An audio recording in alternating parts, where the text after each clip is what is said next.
Mr. Speaker, thank you Yes. so much. As you know, the Senate passed SB 6, the bathroom bill. Now it's over in the House, and everybody wants to know, will it pass the House? Well, that's a good question.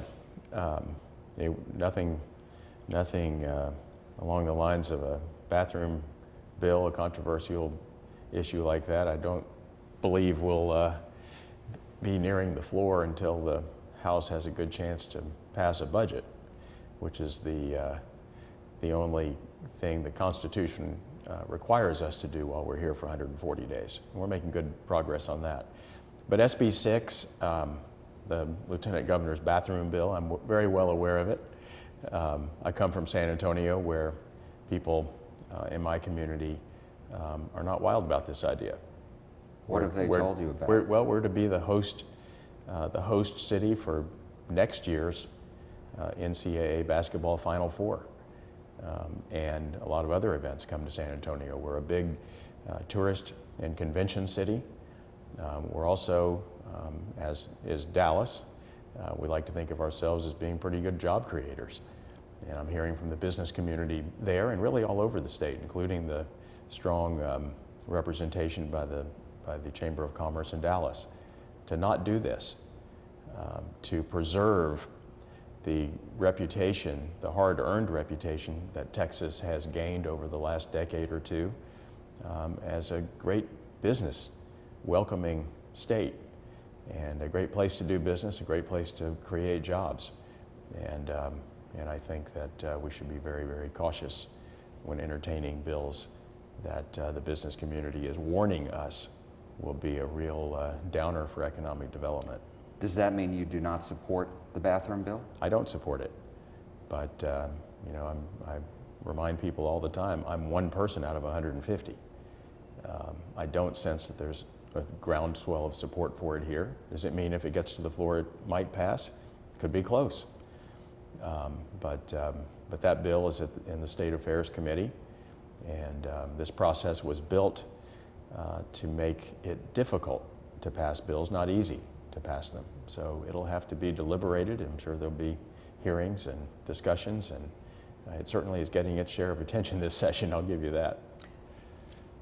Because you don't support the bathroom bill, will you try to make it so that it doesn't get out of committee? No, I won't. I've appointed a committee. About half of the committee selections, by the way, are self-appointed by seniority, but I did appoint the other half and the chairman, and they get a lot of hot potatoes in that committee. They'll give it a fair review and do the appropriate thing.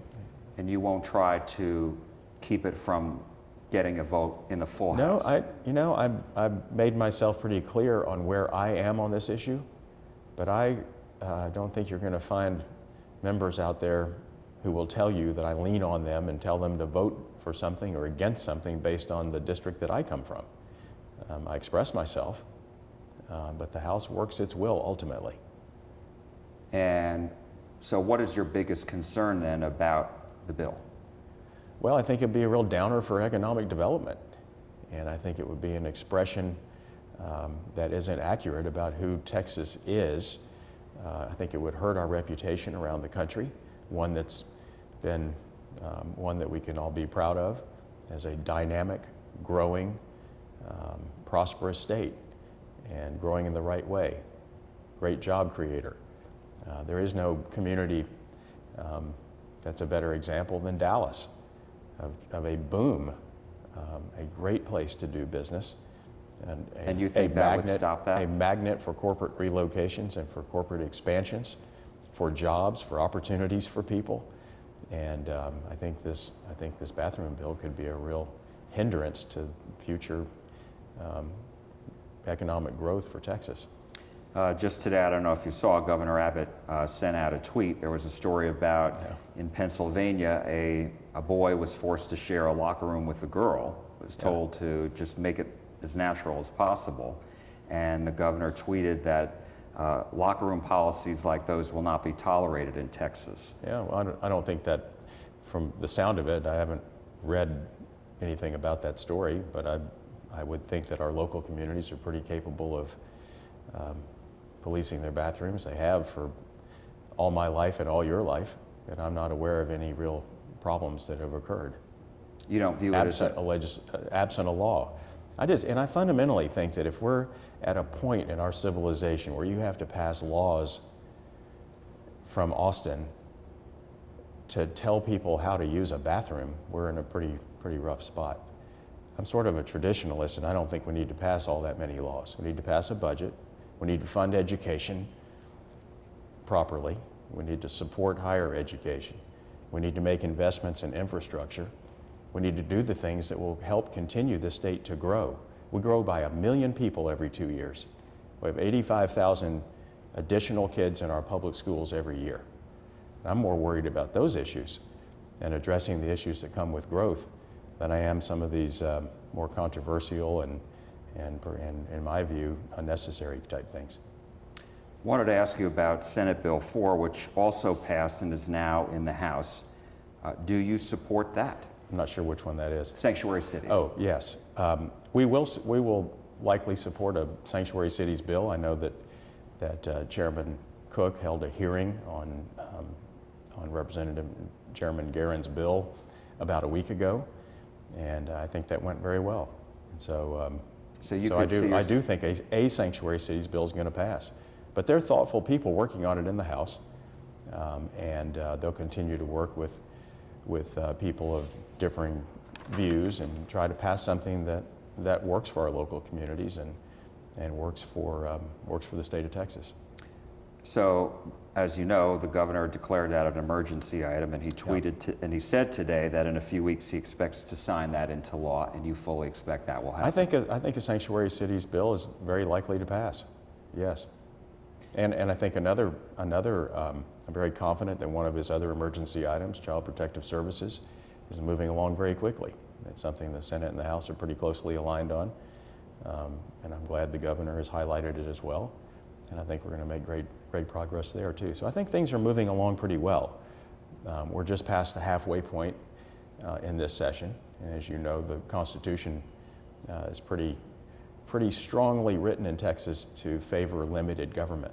So they really our system limits the legislative activity you can have for the first 60 days unless they're emergency items. And we're making progress on all of those and making progress, I think, on the budget, but it's a tough year. We're several $1 billion down in revenue, and we have growth, like I mentioned a moment ago, 1 million more people than we did the last session. So that's the biggest challenge we have, and that's the one that's going to take the most attention.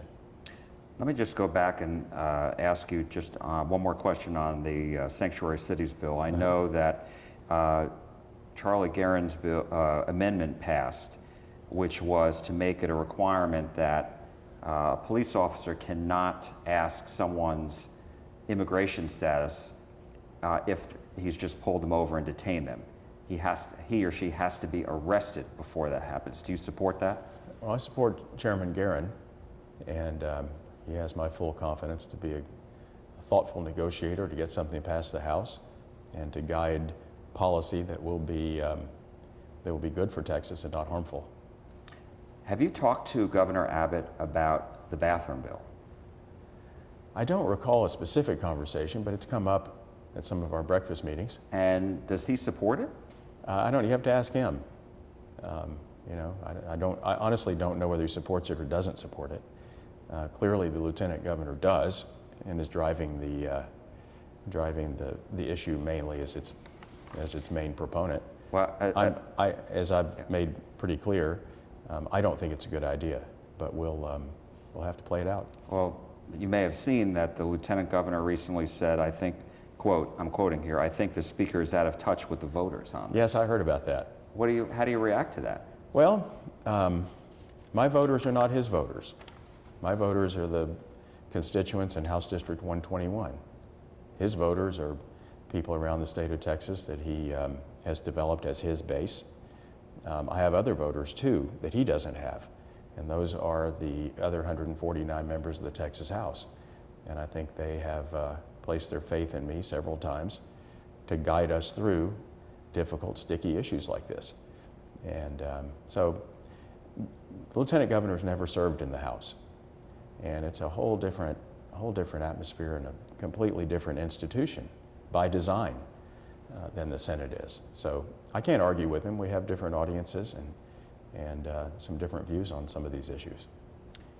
On the budget, you mentioned the rainy day fund, and that's a whole big issue as well. Right. And so I'm just wondering, at the end of the day, the governor said he doesn't want to use the rainy day fund. You do. The lieutenant governor and the Senate don't. So how's that all going to shake out? Well, it's going to shake out the way difficult budgets and down years always do, one step at a time. And the rainy day fund's one tool.